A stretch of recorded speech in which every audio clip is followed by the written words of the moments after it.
రాష్ట్రంలో ప్రభుత్వ ప్రోత్సాహంతోనే కల్తీ మద్యం దందా కొనసాగుతోందని ఆగ్రహం వ్యక్తం చేశారు చింతాడ రవి.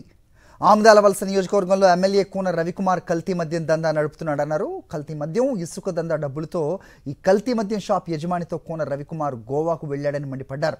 అక్రమ మద్యం కేసులో ఎమ్మెల్యే కూన రవికుమార్పై కేసు నమోదు చేసి అరెస్ట్ చేయాలని డిమాండ్ చేశారు చింతాడ రవి. గత 6-7 నెలల బట్టి కూడా ఈ కల్తీ మద్యం వ్యవహారంపై చంద్రబాబు నాయుడు గారు మీరు దాడులు చేయొద్దు, ఎక్సైజ్ శాఖ కానీ అదే పోలీస్ శాఖ కానీ చాలా క్లియర్మైన ఆదేశాలు ఇవ్వడం అనేది జరిగింది. మీరు దాడులు చేయొద్దు, చేస్తే అవి కల్తీ మద్యం తాలూకు మూలాలు ప్రతి దగ్గర బయటపడుతున్నాయని చెప్పినా కానీ అక్కడక్కడ అడపాదడపా ఇంకా కల్తీ మద్యం తాలూకు వ్యవహారం అనేది బయటపడుతూనే ఉంది.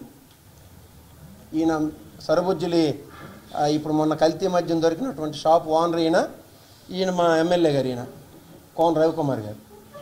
నోవోటెల్ అది కాండోలియం, అదంటారు కాండోలియం, నోవోటెల్ కాండోలియం హోటల్లో రోజుకి నాకు తెలిసి ఒక రూమ్కి 25,000-30,000 రూపాయలు కాస్ట్ ఉన్నటువంటి రూముల్లో విలాసాలు, విందులు, చిందులు, గోవాలో టూర్లు.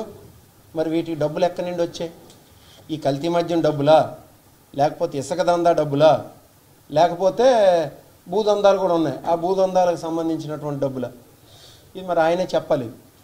ఈ నియోజకవర్గంలో ఈ కల్తీ మద్యానికి కారణమైనటువంటి వ్యక్తి కోన రవికుమార్ గారు.